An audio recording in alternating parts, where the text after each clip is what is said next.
New year night को मरीमाल road गैर कानूनी छुरे लेकर घूमने वाले मुलजिम के हवाले से अहम इंकशाफात सामने आए हैं।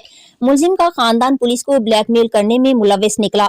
थाना मरी की पुलिस चौकी सनी बैंक के इंचार्ज मोहम्मद गुलजार ने बताया कि सैयद हसीब उर्फ सोनू, जिसने आरजी रिहाइश मरी रखी हुई है, से न्यू ईयर नाइट के मौका पर 11 इंच लंबा छुरा बरामद हुआ था, जिसकी बरामदगी के बाद FIR दर्ज की गई। मगर मुलजिम के खानदान की औरतों और एक मर्द ने मुझ पर मुख्तलिफ इल्जामात लगाए और सोशल मीडिया का सहारा लेकर बदनाम करने की कोशिश की, जिस पर अफसरान की जानिब से इंक्वायरी के बाद कोई इल्जाम साबित ना हुआ।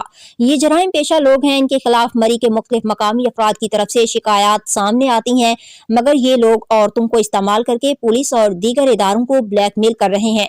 ऐसे अनासिर के खिलाफ मजीद तहकीकात जारी हैं। एक सवाल के जवाब में उन्होंने बताया कि इसके अलावा भी मुख्तलिफ जराइम पेशा अनासिर और मंशियात फरोशों के खिलाफ हमने कार्रवाई की है और हमारी कोशिश है कि यहाँ से जराइम का खात्मा हो सके। पाकिस्तान तहरीक इंसाफ से ताल्लुक रखने वाले उम्मीदवार बराए सूबाई असेंबली PK44 एबटाबाद सरदार खालिद गौहर, जो सरदार अली गौहर के पोते और सरदार खुर्शीद अनवर के बेटे हैं, इससे कबल उन्होंने आजाद हैसियत से इलेक्शन में हिस्सा लिया और 8000 वोट हासिल किए थे।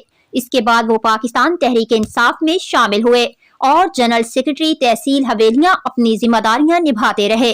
उनकी पार्टी के लिए बहुत खिदमात हैं। बल्दियाती इंतखाबात में हवेलियां से PTI का तहसील मेयर मुंतखब करवाने में अहम किरदार अदा किया।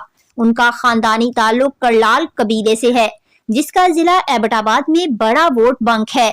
इस कबीले के अफराद सूबा खैबर पख्तूनख्वा की सियासत में अहम किरदार अदा करते रहे हैं, जिनमें सरदार गुलजमान, सरदार याकूब खान, सरदार इदरीस, बाबा हैदर जमान और दीगर शामिल हैं। अगर पार्टी आज इनको टिकट देती है तो वो इंतखाबी सियासत में अहम किरदार अदा करेंगे।